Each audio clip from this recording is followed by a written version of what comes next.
Mistake ఇప్పుడు మళ్ళీ వచ్చాడా? ఎంత ఉన్నట్టు అసలు ఏం జరిగిందో తెలిస్తే అరే నా గురించి ఏం తెలుస్తుంది. నేను కాన్షియస్గా ఏమన్నా తిడితే నేను తిట్టినారా భయ్ ఇప్పుడు నువ్వు తిడితే డెఫినెట్గా తెలుస్తుంది నువ్వు ఏం చేసినావు. ఏం తినకుండా ఎట్లారా నువ్వు ఇట్లా మాట్లాడుతున్నావు, వార్నింగ్ బెల్ వస్తే ఓ ఇట్లా మాట్లాడదు కానీ లైట్ తీసుకుంటాను. నేను పుట్టినప్పటికే ఇట్లనే ఉండి ఇప్పటికిప్పుడు అరే నేను ఇట్లా మాట్లాడినా కాబట్టి నేను ఇట్లనే ఉన్నా, ఎవడు నన్ను ఉద్దేశం పోలేదు. ఇప్పటికిప్పుడు నేను మిస్టేక్ చేసినాను ఎందుకు అనుకుంటా నాకు అనిపిస్తున్నాను. నీకు ఎందుకు అనిపిస్తుంది అంటే ఆల్రెడీ నీకు నా మీద ఒక ఒపీనియన్ అట్లా అట్లాంటిది అందుకని నీకు అనిపించింది కదా అని వెళ్ళిపడేసాయి. ఇక అప్పుడే అందరు లోపలికి వెళ్ళండి అన్నాడు. సరేలే మీరు కంటిన్యూ ఫ్రెండ్షిప్ మాటలు నేను ఇంటలేండి. ఇది నేను ఎక్కడో చెప్పినట్టు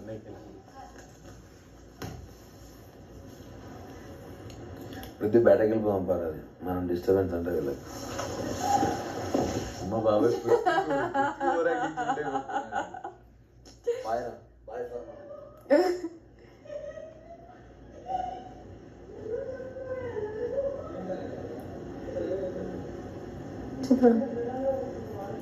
ఎంతలే ఇంకా ఏమో చెప్తా చెప్పు.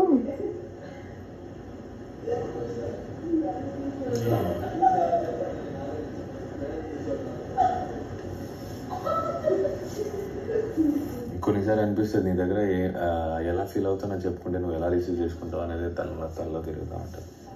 అదే కొంచెం ఇంకా అలాగే రియాక్ట్ కూడా చేస్తాను ఒక్కొక్కసారి, చెప్పబుద్ధి కూడా కాదు.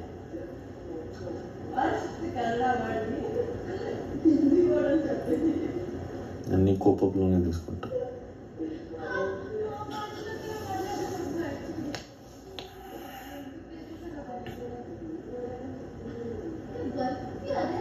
నువ్వు ఒక్కొక్కసారి అంటే నువ్వు నేను బ్లేమ్ చేయట్లేదు, నువ్వు నిజంగా కావాలని చేస్తున్నావు లేదా, కానీ నాకు ఎలా అనిపిస్తుంది అంటే ఏదో ప్రస్తుతానికి ఉన్నాడు కదా అన్నట్టు చూస్తున్నావా, లేదంటే గేమ్ పరంగా ఉండాలి కాబట్టి చూస్తున్నావు అన్నట్టు ఫీల్ కూడా అవుతుంది. అందుకే సైలెంట్ అయిపోతారు చాలాసార్లు. అందుకే నాకు మొన్న పృథ్వీ విషయంలో ఆ రోజు కూడా నాకు ఫీల్ అయినా నీ దగ్గర వచ్చి మాట్లాడాలనిపించే నాకు. అందుకే ఈ రోజు కూడా నేను మాట్లాడాను. పృథ్వీ ఆ రోజు హర్ట్ అయ్యాడు కదా నువ్వు తిట్టావని. ఆ రోజు పొద్దున్న కూడా ఒకలా మాట్లాడావు, మొన్న గుడ్లు విషయంలో కూడా నువ్వు ఒకలా మాట్లాడావు అబ్బాయి గురించి. అది కొంచెం నువ్వు కోపంలో మాట్లాడతావు, గేమ్ కోసం మాట్లాడతావు. నేను గుడ్లో ఒక ఫ్లోలో ఒకటి చెప్పావు, ఆడు చాలా పెట్టాడు అబ్బాయి దాన్ని కూడా. వర్డ్ గుర్తురా అట్లా సడన్గా నాకే అనిపించింది ఎందుకు ఇలా మాట్లాడేసావు అన్నట్టు. ఏదో అన్నవరా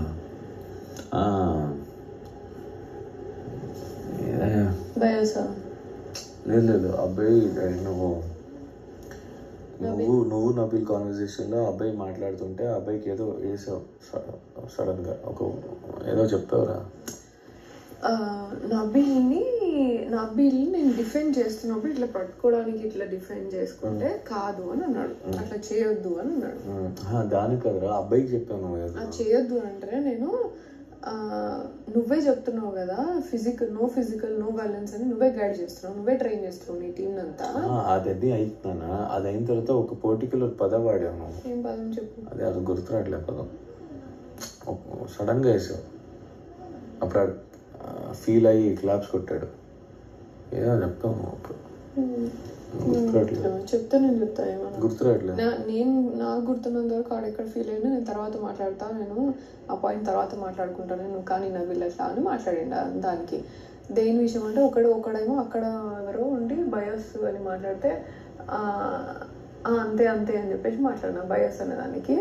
ఇక్కడ మాట్లాడి వేరే వాళ్ళు మాట్లాడితే నేను దాన్ని సపోర్టింగ్గా మాట్లాడినా. నేను మాట్లాడింది ఏంటంటే డిఫెండ్ చేసుకోకపోతేనే ఇంకెక్కువ ఫిజికల్ అవుతుంది, ఇట్లా డిఫెండ్ చేసుకోకపోతే ఇంకెక్కువ ఫిజికల్ అవుతుంది, నువ్వు ఏం ట్రైన్ చేస్తావు అర్థమవుతలేదు, నువ్వు చెప్పడం వల్లనే కదా వాడు నాకు ఎప్పుడు చెప్పిండు అని అన్నా. అంటే నేను ఎక్కడ చెప్పినా వాడికి అని వాడన్నాడు. అంటే నో ఫిజికల్ నో బ్యాలెన్స్ అంటే నువ్వే ఫస్ట్ నుంచి చూస్ చేస్తావు.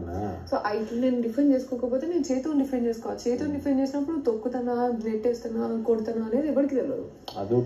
దీని గురించి అన్నా నేనేం ట్రైన్ చేసినా నేనేం గైడ్ చేసిన వాడిని నేను తర్వాత మాట్లాడతాను నీతో, నేను దాని గురించి పాయింట్లెస్గా మాట్లాడితే అని అన్నాడు.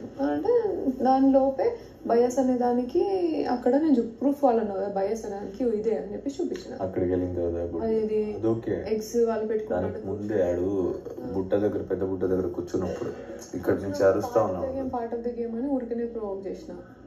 ఊరికే వాడు ప్రేరణ సీతుని సంథింగ్ చేసిన తర్వాత ప్రేరణ ఏదో డిస్కషన్ ఇట్లా అంటే పార్ట్ ఆఫ్ ద గేమ్ ప్రేరణ నువ్వు ఊరికనే ట్రిగర్ కాకు, పార్ట్ ఆఫ్ ద గేమ్ ఇట్లా అని చెప్తాను. నేను జోగా నేను కూడా వాడిని ఇట్లే చేసిన. పార్ట్ ఆఫ్ ద గేమ్ కదా అబ్బాయి అని జోగా చేసిన అవన్నీ. అది కాదు ఈ కాన్వర్సేషన్ అంతా ఓకే, ఎందుకంటే నువ్వు కొన్ని కౌంటర్స్ చేసుకున్నారు అది కాదు. నువ్వు ఏదో చెప్పంగానే ఆడు ఫీల్ అవుతూ చెప్పట్లేదు కూడా, ఓహో అవునా ఓకే ఓకే అన్నట్టు ఫీల్ అయ్యాడు. అది చెప్పు నాకు, అదేంటి అది వర్డ్ గుర్తురాట్లేదు, సరే గుర్తుకొచ్చినప్పుడు చెప్తాను. నీ విషయం చెప్పరా, నువ్వు నీకేమనిపించింది, నీ దాంట్లో చెప్పరా, అబ్బాయి కానీ సింగతి దాని తర్వాత సంగతి నేను చెప్తా కానీ నీ విషయం ఏందో చెప్పరా. ఏం చెప్తాం చెప్పేంటి అందరు చూసుకుంటారు నేను అన్న సంగతి తప్ప, ఎవరు చూసుకోండి. నువ్వు ఇక్కడ చెప్పురా, ఎవరు చూసుకుంటారో లేదు. నేను వాళ్ళ దగ్గర ఇలా కూర్చొని మాట్లాడుతూ కూర్చుంటున్నారా, ఏదైనా ఇష్యూ వస్తే సీత ఏడుస్తుంది నీకు ఇచ్చా నాకు ఇవ్వలేదు అన్నట్టు వాళ్ళు మాట్లాడుతూ నేను ఉంటే మాట్లాడతా, లేదంటే లేదు. ఇలా మాట్లాడినాం కదా ఎక్స్ప్లెనేషన్ ఇచ్చుకొని, అది నువ్వు అర్థం చేసుకోవాలి. ఎవరితో ఎట్లా మాట్లాడుతావు ఎట్లా తెలుస్తుంది, వాళ్ళు తెలిసినప్పుడు ఎలా చెప్తావు, నువ్వు ఎలా చెప్తున్నావు, వాళ్ళు చూసుకుంటారా ఆబ్వియస్లీ చూసుకుంటారు. అందరికి కూడా మీ ఇద్దరిని చూసుకుంటారు, అందరు చూస్తారు మిమ్మల్ని. చూసుకుంటారు లేదా, అది నేను రిసీవ్ చేసుకుంటాను లేదో నీకు ఎలా తెలుసు? చూస్తున్నా కదా, నేను 3 weeks నుంచి నేను ఉన్నా కదా, నేను చూస్తున్నా కదా నువ్వు ఎట్లా రిసీవ్ చేసుకున్నావు అని తెలియకుండా నేను అక్కడ బ్లైండ్ ఏమున్నా దాంట్లో నేను చూస్తున్నా కదా. అందుకే ఇలా మాట్లాడుతున్నావు, అందుకే కోపం పెట్టుకొని చిన్న విషయాలకి నాకు అర్థం. ఏం చిన్న విషయాలు నిన్న కాకుండా నేను ఏం కోపం పెట్టుకోను దేనికి? అదే నువ్వు ఒక దానికి ఫస్ట్ నువ్వు చేసిన దానికి నైనిక అది విషయం అప్పుడు